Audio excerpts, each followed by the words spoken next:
Hadiza était une femme comme tant d'autres, née dans la poussière d'un village africain, élevée dans l'humilité mais nourrie d'ambition. Dès son plus jeune âge, elle rêvait de grandeur.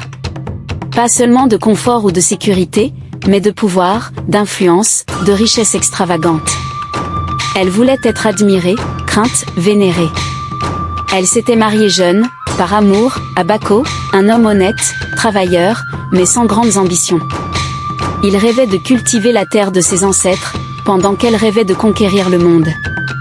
Malgré tout, ils formaient un couple heureux, du moins en apparence. Avec le temps, les frustrations d'Hadiza grandirent.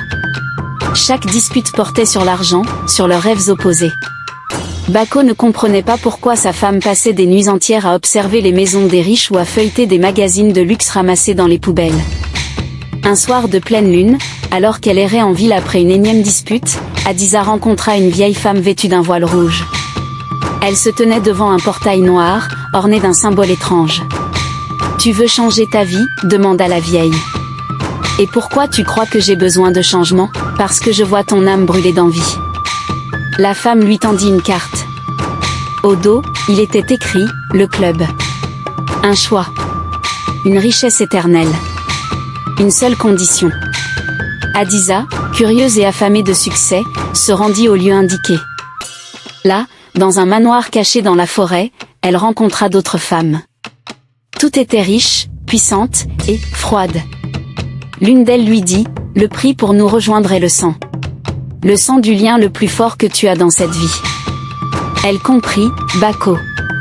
Ce soir-là, Hadiza ne dormit pas. Elle observa son mari, endormi, paisible, confiant. Les larmes aux yeux, elle murmura, « Pardonne-moi, mais je veux plus. » Le lendemain, elle mit du poison dans son thé. Il mourut sans bruit, les yeux ouverts, figés sur elle. Le silence fut lourd, mais la fortune arriva vite.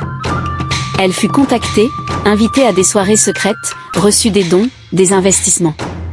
Sa vie devint un conte de fées. Luxe, voyages, médias, elle devint la femme la plus influente du pays en moins d'1 an. Mais tout avait un goût amer. Chaque nuit, elle rêvait de Bako. Il l'appelait.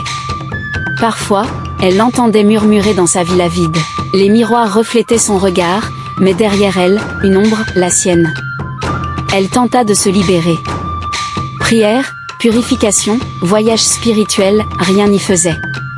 Un soir, au sein du club, une autre femme lui chuchota, « On ne quitte pas le club, Hadiza. Le sang appelle le sang. » Elle comprit qu'elle n'était plus libre. Qu'elle n'avait fait que changer de prison.